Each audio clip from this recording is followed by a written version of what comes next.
Hello guys, welcome back again sa ating YouTube channel, The Action Man. Una sa lahat, mega love shoutout po sa lahat ng mga kakamping at sa mga hindi man mga kakamping. Kung interesado ka sa bidyong ito, patapusin mo na hanggang dulo at huwag nyo nang kalimutan na i-like at i-share ang ating video para malaman naman ng iilan sa ating mga kababayan na nagtutulog-tulugan sa katotohanan. So muli naman nagbabalik ang nag-iisa nyong host na si The Action Man para magbigay ng komentaryo at reaction sa mga mainit ng issue ng bayan. So ito ho mga ka-action, mga kakamping, no, may gusto lang po ako na i-share na magandang balita po mga ka-action. Kasi po naglabas ng survey, itong Okta survey ho mga ka-action regarding po sa issue ng ICC ho mga ka-action. Mukhang pataas na at gusto talaga ng maraming Pilipino na ho mga ka-action. Okay, ang isinagawa ng Okta survey, nagtanong ho sila kung dapat na bang bumalik ang Pilipinas bilang isang miyembro ng ICC at dapat na bang makipagtulungan ang gobyerno, dapat bang tulungan ng gobyerno ang investigasyon ng ICC laban dito kay Digong ho mga ka-action. Yan ang dalawa nilang survey.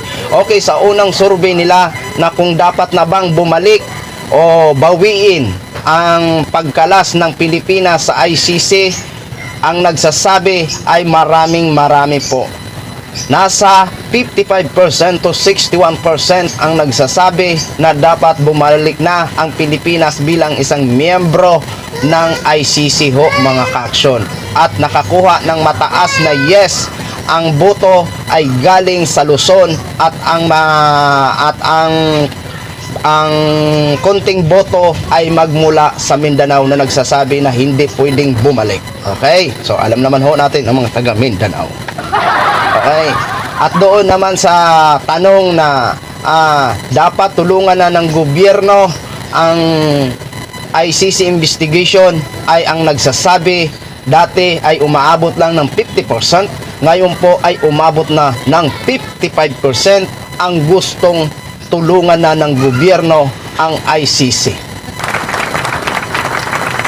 At ang mataas na boto ay galing pa rin sa Luzon, ang mahinang boto ay magmula pa rin sa Mindanao region. Ito na po mga ka-action, panoorin po natin ito ha. Dante, ano ba ang detalye nitong bagong survey na isinagawa ng Okta Research Group? Magandang tanghali, Ella, sa isinagawa ng tugon ng master survey ng Okta Research noong huling bahagi ng 2023. Lumabas na mas maraming Pilipino ang sang-ayon na sumali o sumapi muli sa International Criminal Court o ICC ang Pilipinas.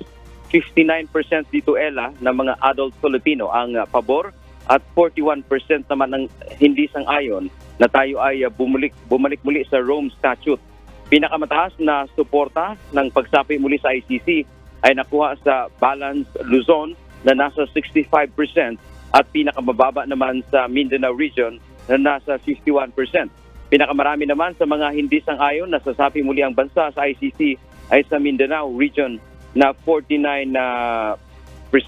Samantala, batay din sa tugon ng master survey, mas marami ang Pilipino ang nagsabing dapat tulungan ng pamahalaan ang ICC sa investigasyon nito ukol sa mga patayan na may kaugnayan sa kampanya kontra illegal na droga ng nakaraang administrasyong Duterte.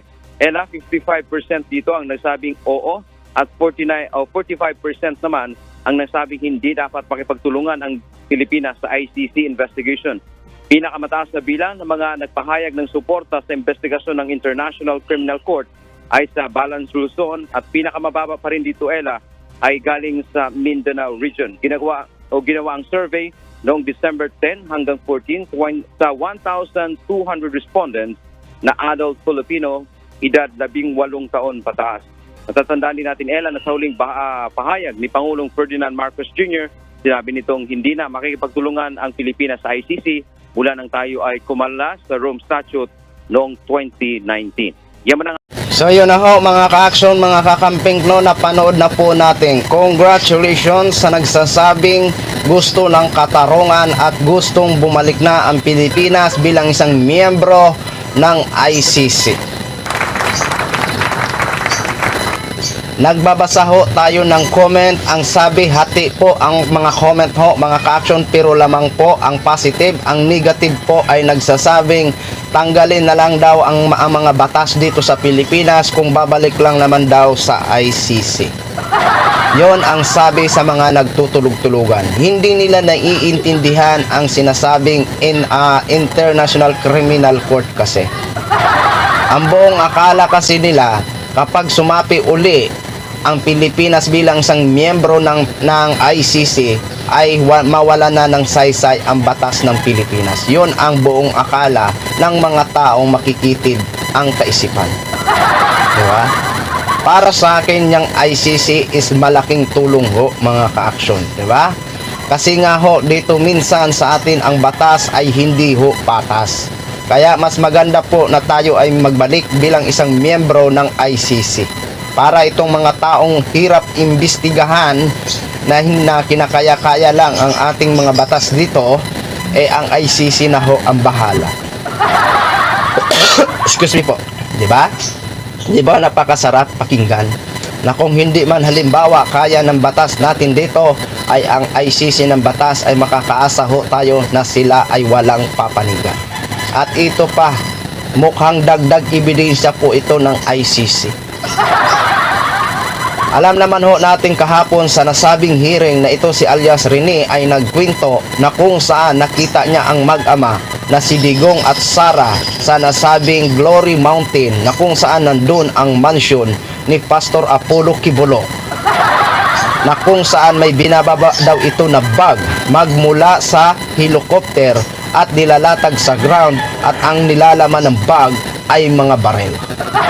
Ngayon, ang pinakamalaking tanong natin dito, ano ang motibo o ano kung bakit nandun ang mag-ama that time? Diba? So, yun lang muna ang ating mga aabangan, no? Sisikapin ho natin na makapangalap pa po tayo ng mga balita para ma-share ho natin dito sa ating programa. Hangad lang po natin ang totoong katarungan, diba? Para naman makamit ng mga biktima ang katarungan, diba? Kasi hanggang ngayon, sabi nga ni alias Amanda, hindi pa siya makapag-move on sa kanyang dinanas doon sa ni Kibuloy ho mga ka-action. Kaya kahit di man tayo pamilya, pero tayo po ay masaya kapag makamit nila ang katarungan. So yun lang muna mga ka-action, no? Share ko lang ho sa inyo. Maraming salamat po sa ating mga viewers Luzon, Visayas at Mindanao, all over the world. Ako po ang inyong lingkod, si The Action Man. Have a good day, everyone. Beautiful.